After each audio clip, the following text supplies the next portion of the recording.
Hello everyone, চলে এলাম একটা সুন্দর নতুন ব্লগ নিয়ে। ঘুম থেকে উঠে এইরকম মিষ্টি সকালে একটু বারান্দায় বসেছিলাম। এখনো সেই রকম রোদ ওঠেনি, হালকা শীতের আমেজ রয়েছে। আর বসে পড়লাম এক কাপ চা নিয়ে। জলপাইগুড়িতে আমাদের আর কয়েকটা দিন মাত্র থাকতে হবে, কারণ আমরা শিলিগুড়িতে আমাদের পছন্দ মতন ফ্ল্যাট পেয়ে গেছি। আপনাদের সাথে শেয়ারও করব আমরা কোন ফ্ল্যাট পেয়েছি, কখন যাব, সমস্তটাই আমি ব্লগে রাখবো। তো চোখ রাখতে হবে আমার চ্যানেলে। আর চ্যানেলে নতুন হলে চ্যানেলটি সাবস্ক্রাইব করে পাশে থাকার অনুরোধ রইল। তো চলো আজকের দিনটা শুরু করা যাক। শেষ কয়েকটা দিন এখানে আনন্দ করে নিচ্ছি, বেশ ভালো লাগলো। জলপাইগুড়ি শহরটা খুব সুন্দর জায়গা, বেশ শান্ত নিরিবিলি, এবং এখানকার লোকজন, পরিবেশ, সমস্ত কিছু বেশ ভালো লেগেছে আমাদের। আমার সাথে সাথে জিদানও এখন বারান্দায় বসে রয়েছে। রাস্তা দেখে টোটো যাচ্ছে, বাইক যাচ্ছে, সেগুলোকেও দেখছে বসে বসে এখানে। যাই হোক, বেলা একটু বেড়েছে, দেখলাম রোদ উঠেছে, তো এই সময় বসে পড়লাম একটু ব্রেকফাস্ট নিয়ে। আজকে ব্রেকফাস্টে বানালাম ফ্রেঞ্চ টোস্ট। গরম গরম ফ্রেঞ্চ টোস্ট রোদ পোহাতে পোহাতে আমরা খেয়ে নিলাম। তারপরে একটু বেরিয়েছিলাম আমরা বাইরেতে। শীতের মরশুম, সকলকে দেখলাম এখন বনভোজন করছে, মানে পিকনিক, চারিদিকে পিকনিক পিকনিক একটা রব। তো আমরা সেই দিনকার যখন তিস্তাস পাড়ে গিয়েছিলাম, কয়েকজনকে পিকনিক করতে দেখে আমাদেরও মন করছিল। তো বাড়ি থেকে বেরিয়ে আমরা সামনে জলপাইগুড়ি ক্যাফে থেকে নিয়েছিলাম কয়েকটা স্যান্ডউইচ, আর নিয়েছিলাম একটা বার্গার, আর সাথে নিয়েছিলাম একটুখানি কফি। তো সমস্তটা নিয়ে আমরা চলে এসেছি এখন তিস্তাস পাড়ে।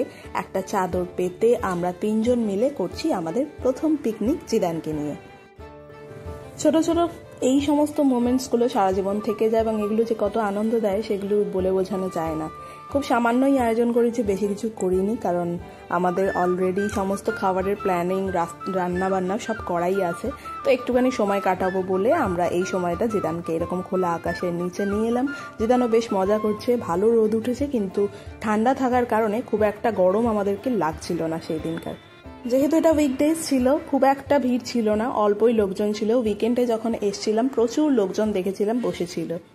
প্রথমে জিদান বুঝতেই পারিনি আমরা এখানে কেন এসছি, কি করছি। তারপরে খানিকক্ষণ পর যখন বুঝতে পারলো যে আমরা মজা করতে এসছি, আমরা খেলতে এসছি, ওকে জুতো পরিয়ে দেওয়ার পরে ও খুব সুন্দর করে দৌড়াদৌড়ি করছিল, খেলাধুলা করছিল।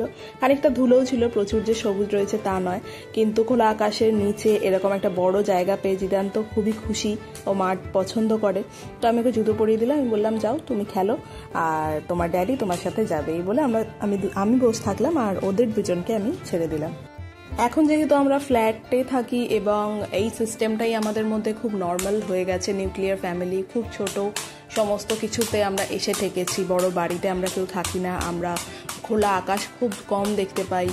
তো সেই কারণে আমাদের সবসময় মাথার মধ্যে ঘুরতে থাকে যে কীভাবে আমরা সময় কাটালে জিদান একটু খোলামেলা আকাশের নিচে থাকতে পারবে, আর মাঠের মধ্যে খেলাধুলা করতে পারবে। এটারই চেষ্টা করতে থাকি সবসময়। সেই বুঝেই আমরা আর কি আমাদের নতুন যে ফ্ল্যাটটা, সেখানে আমরা শিফট করব। তো আমরা ওই রকম জায়গাতেই থাকার চেষ্টা করছিলাম, যেখানে মাঠ জিদান পাবে, বন্ধুবান্ধব পাবে, খোলামেলা জায়গা পাবে, সুইমিং পুল পাবে, যাতে ওর ফিজিক্যাল ওয়ার্কআউটটা বেশি হয়। কারণ ওর তো এখন গ্রোথের টাইম। এই সময় আমি চার দেওয়ালের মধ্যে একেবারেই ওকে রাখতে চাই না।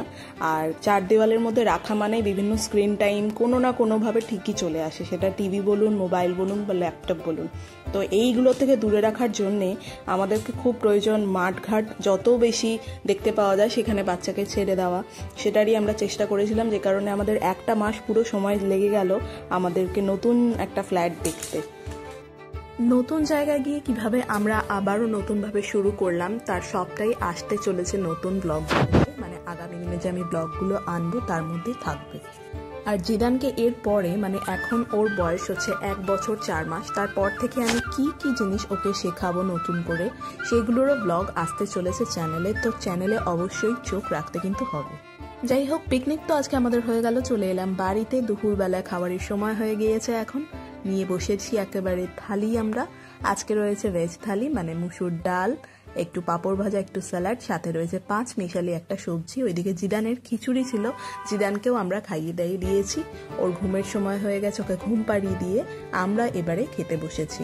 খাওয়া দাওয়া সেরে আমরাও ওর সাথে একটু রেস্ট নিয়ে নেবো এবারে, আর একেবারে চলে যাব বিকেল বেলায়। তো চলো দেখা যাক বিকেলে আমরা আজকে কি করলাম। বিকেলে ঘুম থেকে ওঠা মাত্রই জিদানের ফিডিং ছিল, আর আমরাও চা কফি খেয়ে এসছি একটু দোকানে। গতকাল যে আমরা বলটা কিনেছিলাম জিদানের খেলার জন্য, সেটা অরিজিৎ এত জোরে লাথি মেরেছিল যে ওটা ফেটে গেছিল। তো আরেকটা বল ওকে কিনে দেওয়া হলো। আর বল কেনার পরেই দেখি পাশে একটা দার্জিলিংয়ের দাদা স্টল বসিয়েছিল, সেখানে মোমোস বিক্রি হচ্ছিল, কিন্তু মোমো শেষ হয়ে যাওয়ার কারণে আমরা টাইফু খেলাম। টাইফুটা বেশ ভালোই ছিল, একটু ঝালঝাল চাটনি দিয়ে এই শীতের সন্ধ্যেবেলায় খেতে ভালোই লাগলো। এর আগে আমি টাইফু কখনো খাইনি, এটা বেশ একটা স্টাফিং বান। তারপরে আমরা বাড়িতে চলে এলাম আর এখন বানিয়ে নিচ্ছি ডিনারে আজকে আছে veg hakka noodles with fried egg, মানে এগ নুডলসে ধরা যায়, ওপরে আমি সামান্য এগ দিয়েছি কারণ অরিজিৎ ডিম ছাড়া খেতেই চায় না। তো আজকে আমাদের দিনটা এরকমই কাটলো। তোমাদের কেমন লাগলো কমেন্টে জানাতে ভুলো না।